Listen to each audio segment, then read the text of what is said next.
Hello everyone, welcome to Unimox.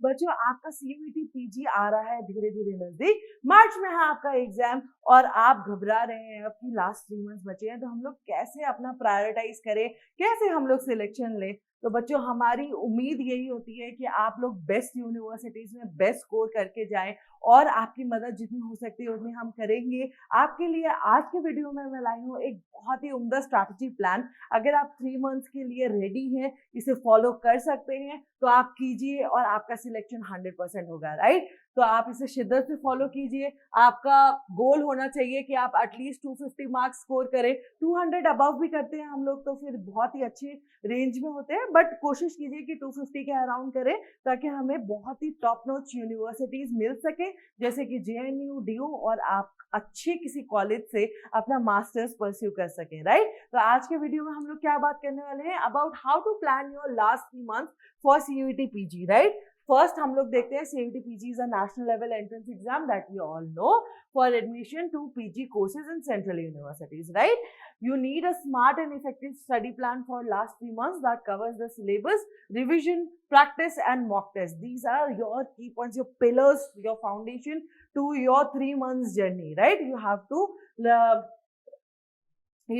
to take this journey. तो आप क्या करेंगे, ये सिलेबस रिवीजन प्रैक्टिस करेंगे और आपका जो गोल है वो अचीव करेंगे, right. The main objective of this presentation is to help you.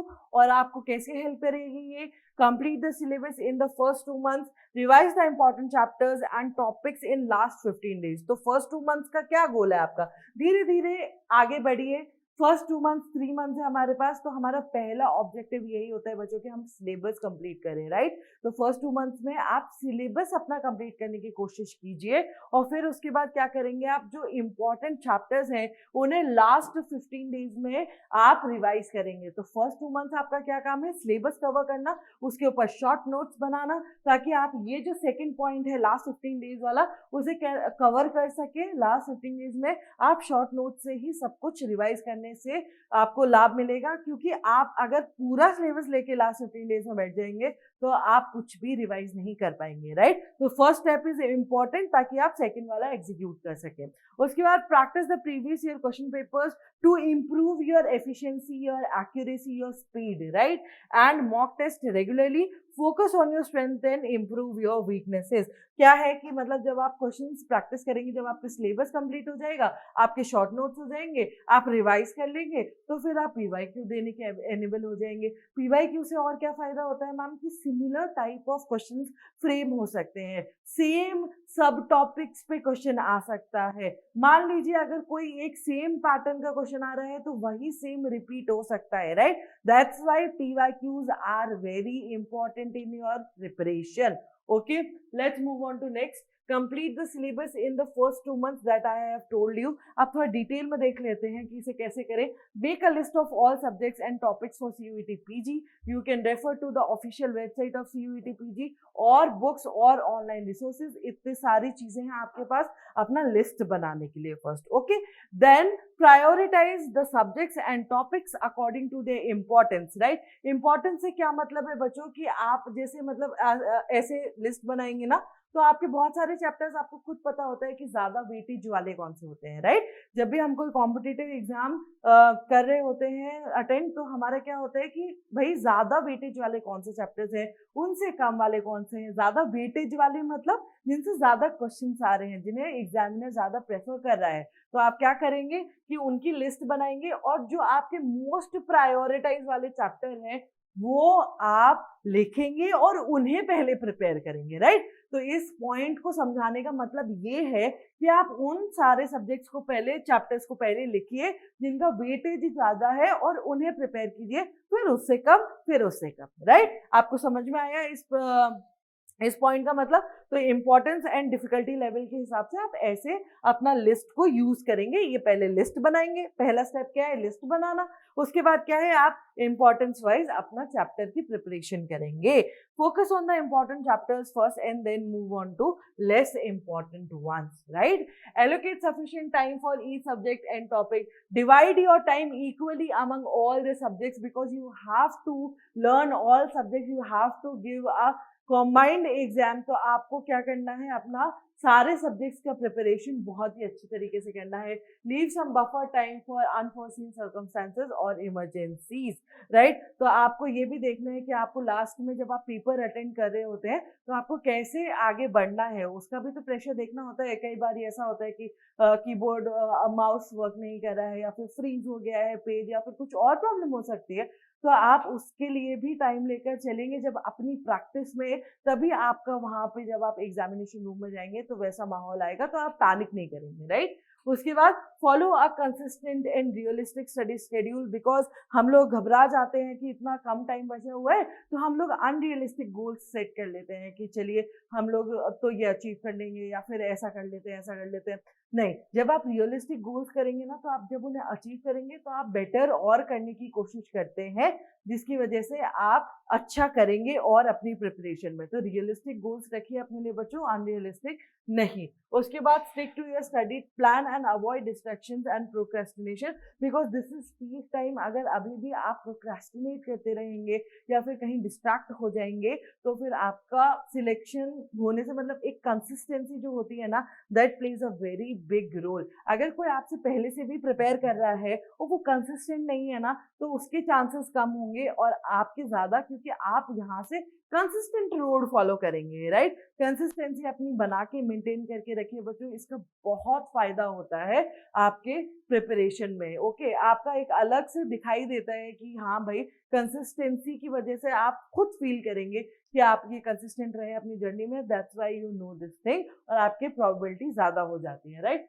Monitor your progress and adjust the plan if needed. और ये कैसे करेंगे आप? अपना मॉक टेस्ट और प्रीवियस ईयर क्वेश्चंस देखकर उसके कितने क्वेश्चंस अटेंड हो रहे हैं और कहाँ गलती हो रही है, राइट? उसके थ्रू आप अपनी प्रोग्रेस मैनेज करेंगे। और क्या करेंगे? Practice the previous year question paper and mock test. ये हमारा थर्ड पॉइंट था।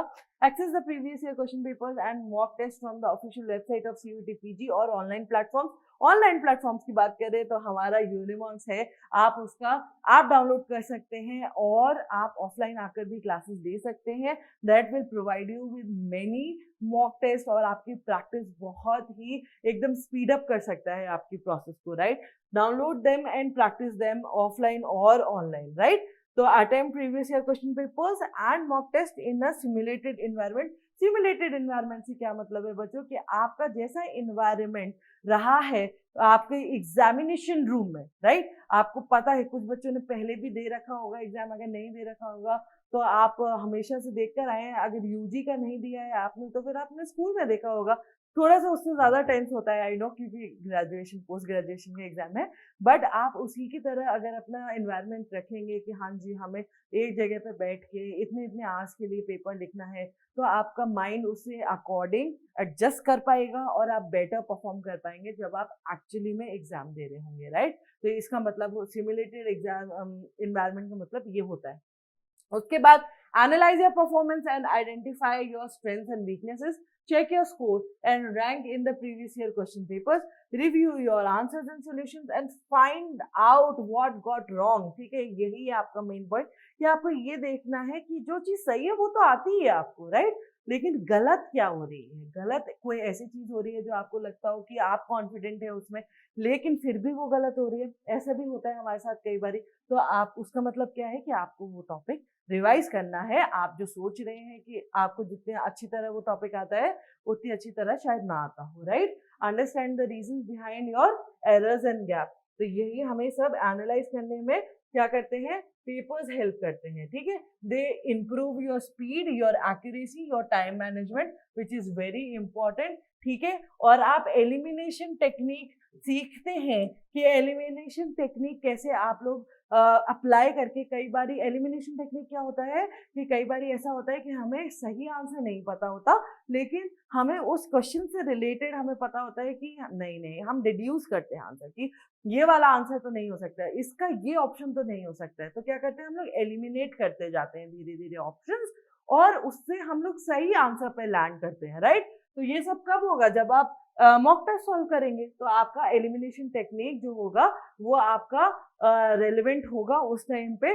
और आपको हेल्प करेगा, राइट, आपके एग्जामिनेशन में। तो आपका स्पीड, एक्यूरेसी, टाइम मैनेजमेंट और एलिमिनेशन टेक्निक इंप्रूव करने के लिए आप ये मॉक टेस्ट को अपने लिए अपने स्टडी शेड्यूल में शामिल करेंगे, right. Avoid the questions that are too lengthy and complex and unfamiliar. ये भी हम लोग बहुत करते हैं कि जिद से पकड़ लेते हैं, मतलब कि नहीं नहीं इसे तो मैं ही सॉल्व करूंगा, ऐसे कैसे, मैंने तो पढ़ रखा है, ठीक है। लेकिन ये क्या करता है बच्चों, आपका टाइम खाता है, ठीक है। तो आप क्या करेंगे, मॉक टेस्ट जब देंगे सिमुलेटेड इन्वायरमेंट में अपने घर पे, तो अगर आपके साथ ऐसा हो भी रहा है तो क्या करेंगे, आप धीरे धीरे इंप्रूव करेंगे। तो या तो वो आपको क्वेश्चंस आ ही जाएगा, और या फिर क्या होगा कि आप सीख जाएंगे कि आपको टाइम कैसे इंप्रूव करते हुए, टाइम को वेस्ट ना करते हुए अच्छे क्वेश्चंस आपको अटेंड करने हैं जो आपको मार्क्स दिलाएंगे, राइट। समझे आप क्या कहना चाहती हूँ मैं। उसके बाद revise all important chapters and topics in last 15 days. तो हमने 2 मंथ्स का सारा चीज देखा कि कैसे सिलेबस हमने पूरा कवर किया, प्रीवियस ईयर क्वेश्चन कवर किए, मॉक टेस्ट कवर किया, और लास्ट में हम लोग लास्ट 15 डेज पे पहुंच गए हैं जब आपका मार्च में एग्जाम होगा। और आप लोग क्या करेंगे, तब सिर्फ और सिर्फ रिवाइज करेंगे, कोई नया टेस्ट पेपर नहीं देंगे आप लोग, कोई मॉक टेस्ट नहीं देंगे। जितना कर लिया था, जितना करना था उतना कर लिया, और अब हमें सिर्फ रिवाइज करना है बच्चों, जो हमने पढ़ रखा है वही हमारा गोल होगा कि लास्ट 15 डेज में हम लोग उसे ही अचीव करें, राइट। तो आपका स्ट्रेंथन हो जाएगा इतना सब प्रोसेस कैरी आउट करने के बाद। तो आपको उम्मीद है इस वीडियो से एक रोड मैप मिल गया होगा कि लास्ट 3 मंथ्स को हम लोग इफेक्टिवली यूटिलाइज कैसे करें। इसके अलावा अगर आपको बिल्कुल टाइम टू टाइम शेड्यूल चाहिए या कुछ और प्रॉब्लम है, तो let me know in the comment section and I will help you definitely. जितना भी हो सकेगा मैं आपकी मदद करूंगी और आपके लिए अच्छा वीडियो बना के लाऊंगी, आपका जो भी डाउट है उसे बिल्कुल सॉल्व करते हुए, राइट। तो उम्मीद है कि आप लोग मुझसे पूछेंगे कि आपको क्या प्रॉब्लम है। अभी के लिए इतना ही, मिलते हैं नेक्स्ट वीडियो में। फॉलो यूनिमॉन्स। Thank you.